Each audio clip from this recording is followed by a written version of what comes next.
We'll come back to the example that we started on page 86, but right now I want to start a new example. Example 14.2, talking about college admissions and social media. In 2018, there was a survey carried out by Kaplan, and they do this each year using a telephone poll. We're going to assume it's a well-designed poll that investigated social media and college admissions. In a sample of 364 college admissions officers, you can abbreviate that as CAOs to make it easier as you're writing this up, who answered the poll, 91 said they had visited an applicant's Facebook or other social media page to find out more information about the applicant. Now, the first thing I think of is whose behavior are we studying? Are we studying what the applicants did or what the college admissions officer said or did? And hopefully you think, well, it's the college admissions officers. What I'd like you to do is to pause the video, fill in the rest of this page, and then come back and check your answer.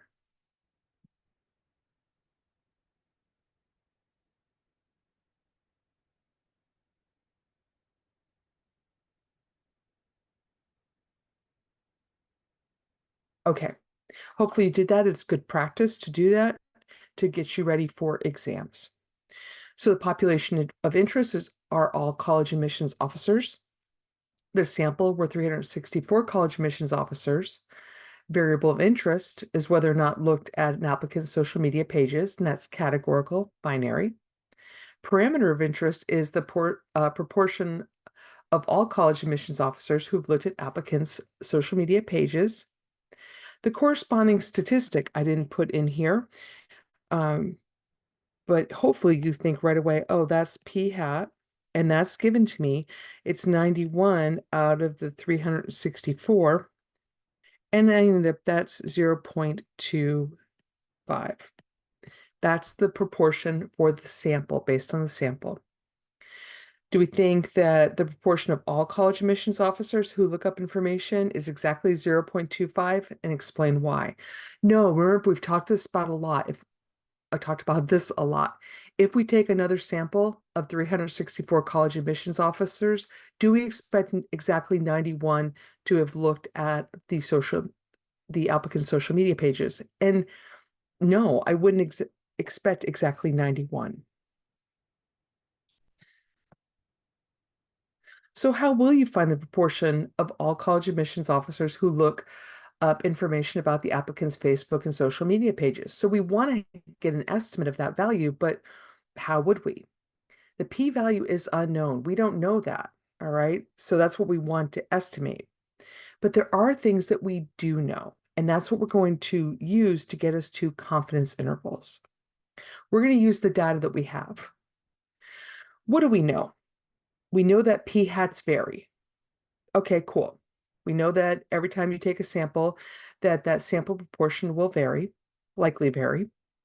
You do know that when certain validity conditions are met for that central limit theorem, the distribution of p-hats is normal with the mean of p and a standard deviation of square root of p times 1 minus p all over n. Now, assuming that the normal approximation is valid for the distribution of p-hats, true or false? For 95% of random samples, the value of p-hat will be within 2 standard deviations of p. Well, that's what the central limit theorem tells us. Remember that. I'm just going to draw a little picture here. Here's the center of p. Remember, p-hats vary.